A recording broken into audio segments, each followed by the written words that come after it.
Take us back to March 2009 when your doorbell rang. What happened?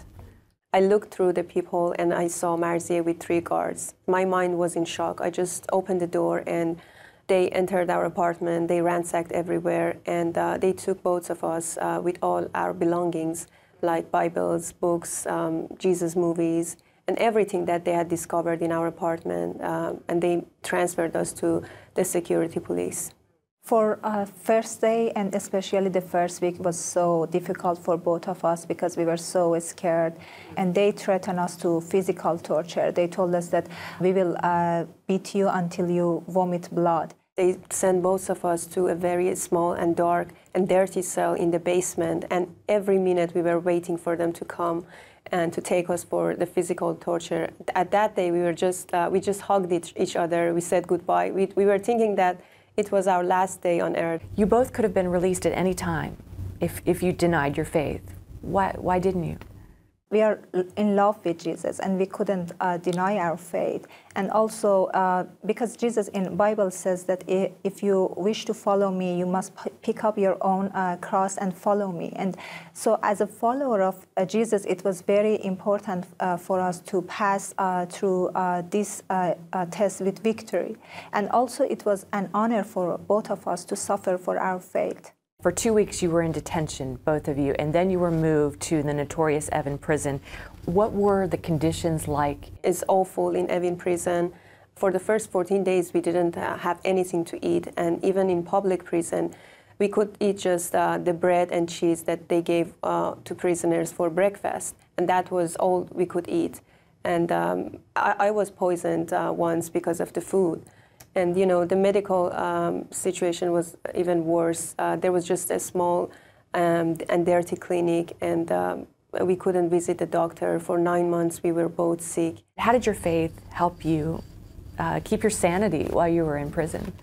Sometimes we couldn't pray in Farsi, our language. We couldn't find words because, you know, that situation is really scary, and our mind was in shock. And in those moments, we were just praying in tongues for each other. For example, when they took Marzieh for interrogations, I was praying for her, and she did the same thing for me.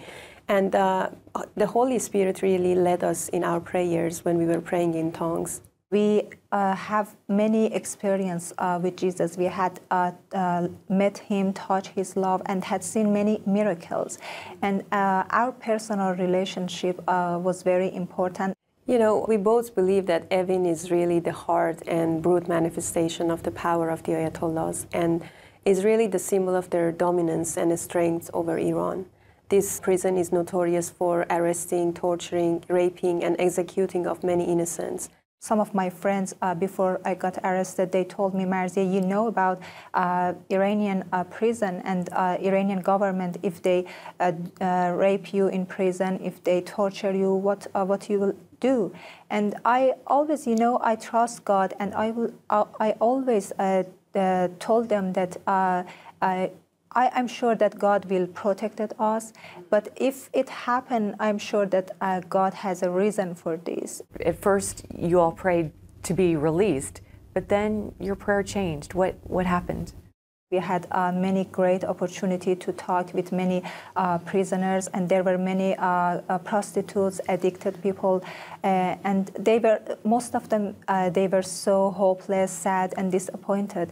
We had to pray and ask God to show us the right person to talk to them. But in that prison, we had more opportunity to talk about Jesus with many women, and also about prostitutes.